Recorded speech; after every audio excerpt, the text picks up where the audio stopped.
আসসালামু আলাইকুম। কেমন আছেন সবাই? আশা করি সবাই ভালো আছেন। যে যেখান থেকে দেখছেন আমার এই ভিডিওটি, সবাইকে জানাই অসংখ্য অসংখ্য ভালোবাসা। জুথিস ফ্যামিলি থেকে আমি জুথি আপনাদের মাঝে নিয়ে এসেছি ছোট্ট একটি ব্লগ। দেখতে থাকুন আমার ব্লগটি। এই যে দেখুন, সকালবেলা উঠে সব কিছু রাত্রে ক্লিন করে রেখেছি। নাস্তা বানাতেও খুব ভাল লাগছে আজকে। সব সময় ক্লিন করতে পারি না, ছোট দুই টুইন বেবি নিয়ে ক্লিন করতে আমার খুব সমস্যা হয়ে যায়, কারণ ওরা একদম কম ঘুমায়, রাত্রেবেলা ঘুমাইতেই চায় না, যার কারণে ঘুম পাড়াইতে পাড়াইতে 2:30-3টা বেজে যায় লাস্টে। তারপরেও আমি চেষ্টা করি যত রাতেই হোক কাজগুলো গুছিয়ে রাখতে। এই তো তারপরে আপনাদের ভাইয়া নিয়ে আসলো গরুর মাংস। এখানে নাকি 1 কেজি 600 গ্রাম গরুর মাংস, মানে 1500 টাকার গরুর মাংস। এই মাংসটা আমি 3 ভাগ করব। এই 1.5 কেজির মতো মাংস দিয়ে আমি কিভাবে 1 মাস পার করি সেটাই আপনাদের সাথে শেয়ার করব। এই যে আমি 3 ভাগ করে রাখলাম, আজকে একটা রান্না করব আর 2 দিন 2টা রান্না, মানে 2 দিন 2টা রান্না করব, 1 সপ্তাহ পর পর আর কি। আর দেখা গেছে মুরগি কিনে নেব, মুরগি কিছু দিন পর পর মুরগি রান্না করব, মাছ, আলু ভর্তা, ডাল, সবজি সব মিলিয়ে হয়ে যাবে। আর বাচ্চাদের ঘরে একটু মুরগিটাই বেশি রান্না করা হয়, ফাঁকে ফাঁকে আলু ভর্তা, ডাল, ভাজি, সবজি এগুলোও খাওয়া হয়। সব মিলিয়ে এইভাবেই চালাতে হবে, কেননা একটা কথা মনে রাখবেন, যে সংসারের হাজবেন্ড হলো হিসেবি, সেই সংসারের বউরা থাকে ফকিন্নির মতো।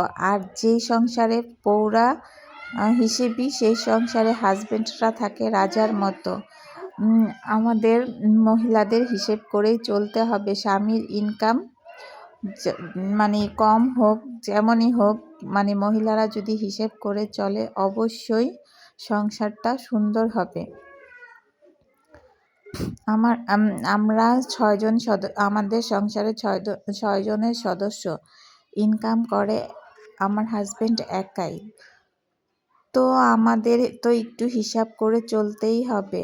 আর হিসাব যে শুধু বাড়ি ঘর বা অনেক অনেক টাকা পয়সার জন্য করতে হবে তা না, নিজের বিপদ আপদ কত কিছু থাকে। হিসেব করে চললে এগুলো সময় নিজেরাই ব্যালেন্স করা যায়। নিজেদের কোনো কিছুর জন্য অন্যদের কাছে হাত পাততে হয় না, এর জন্যই, আর কিচ্ছু না। যাই হোক, ভাড়া বাসায় যেহেতু থাকি, একটু তো বুঝে শুনে চলতেই হবে। মাস শেষ হলে অনেক খরচ, ভাড়া দিতে হয়, বাচ্চাদের স্কুল খরচ আছে, আবার ছোট 2টা ছোট, ওদের দুধের খরচ, এই খরচ, অনেক খরচ, তাই একটু বুঝে শুনেই চলতে হয়। এই তো আমি দুপুরে রান্না বান্না করছি। আজ রান্না করব গরুর মাংস আর ডাল ভুনা। এই যে গরুর মাংস কষিয়ে নেওয়ার পরে আমি পাশের চুলাটা খালি ছিল, তাই একটু গরম পানি দিয়ে দিলাম, যাতে গরম পানি দিলে তাড়াতাড়ি মাংসটা সিদ্ধ হয়ে যায়। আবার এই যে সিলিন্ডার গ্যাসে রান্না করি, আমাদের লাইনের গ্যাস না। যাই হোক, সব মিলিয়ে আলহামদুলিল্লাহ অল্পতেও অনেক ভালো আছি।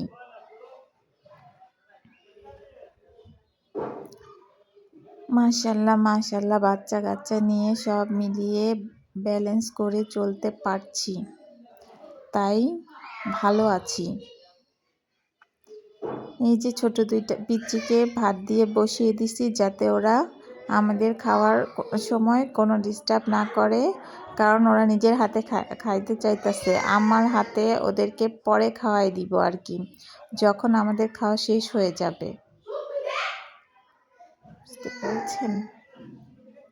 এই তো আস্তে আস্তে যখন না, দেখতে দেখতে এই পর্যায়ে কেউ যদি এসে থাকেন, কোনো আপু বা ভাইয়ারা, তাদের উদ্দেশ্যে বলছি, আমার চ্যানেলটাকে সাবস্ক্রাইব করে প্লিজ আমার পাশে থাকবেন। আসসালাম।